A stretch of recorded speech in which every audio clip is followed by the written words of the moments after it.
Second time chatting with Brennan Fitzgibbons. Of course, his dad is TJ, who was part of the WHF, I believe, that actually ran Brewerton and Fulton for quite some time. He's a serviceman, came out of the Air Force, ran a few times before he got into the service, but just got out recently. He's a union electrician. Ran his first full season this past year at Fulton in the hobby stock division, finished fifth in points. A couple of wins along the way. Brennan Fitzgibbons, like we said, sounds like it was a pretty good rookie year. Absolutely. I can't complain. I got a bunch of valuable seat time, and we didn't wad up the car, so that makes the off-season a lot easier for sure. And this was a little bit different than what you had done before, right? Yes.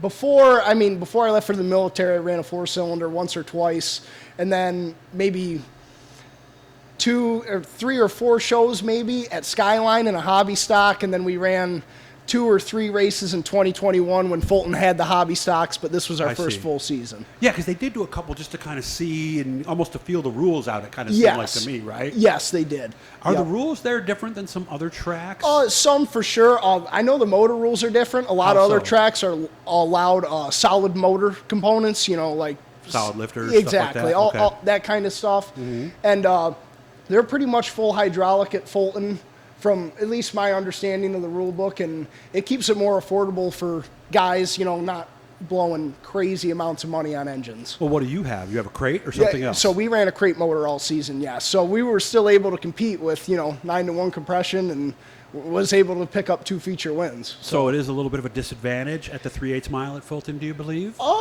Well, guys can build motors with a little bit more horsepower to the rule book, but at the same time, we were still very consistent and ran well. So, if someone was putting together a car and didn't have a whole bunch of money, especially with the new sportsman rules, you can go pick up a 602 crate and come run with us and be competitive for low money. I know some tracks, depending that do run in various divisions.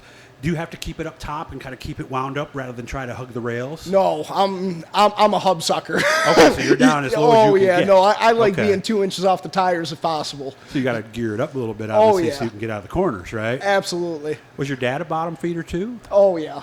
Okay. So did it just happen that way, or was that kind of the way you've been coached almost? Not coached, not at all. I just feel more comfortable on the bottom.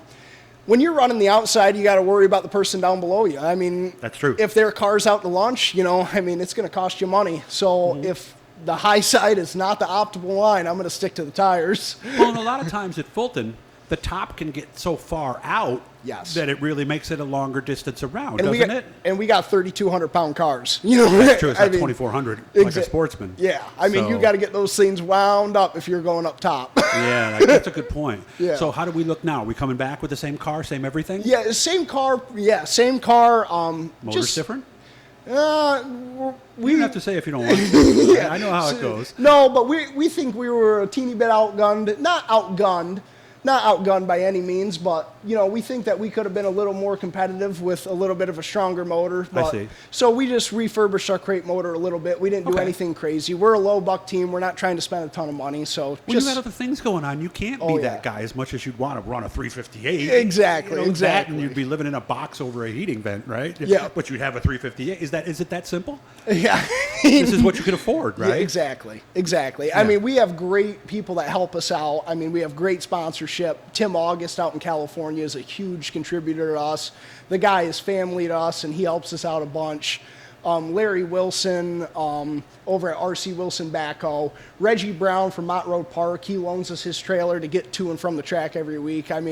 We really are low buck guys, and a lot of guys help us out, and it takes an army to do this kind of stuff. Plan to go strictly there, or is there even any place you could travel? We're going to stick to strictly Fulton. Okay. It's clean racing. We're not spending a bunch of money, getting wadded up every weekend. The whole thing is, you start running bull rings and guys get a lot more aggressive, and then you're looking at $1,000 in damage. Well, did you have a couple shows at Brewerton? Yes, and we will run those, of course, yes. Okay. So, and that's where things can jam up fast down there in turn 1, right? Yes. We ran there, I believe, once this season, and we were running really strong. We got up to 4th, and then our carburetor got a little piece of plastic in it somehow. Really? Yep, and that was the end of it. And I get through the air cleaner and everything. I have no idea.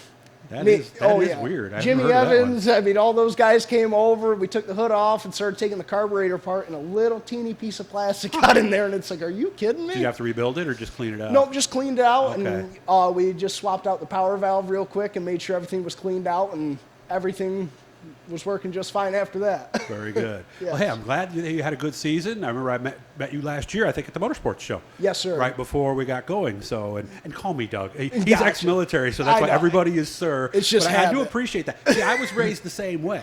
My dad told me, you call everybody sir until they tell you not to. Exactly. And then even then you sneak a Yeah, few in. exactly. Because you notice, especially when you get to be my age. Yeah, exactly. Just treat the janitor like the CEO. You know what I mean? Hey, what are the no menial work? There's only menial people, or something like that. Every job is important. So, Absolutely.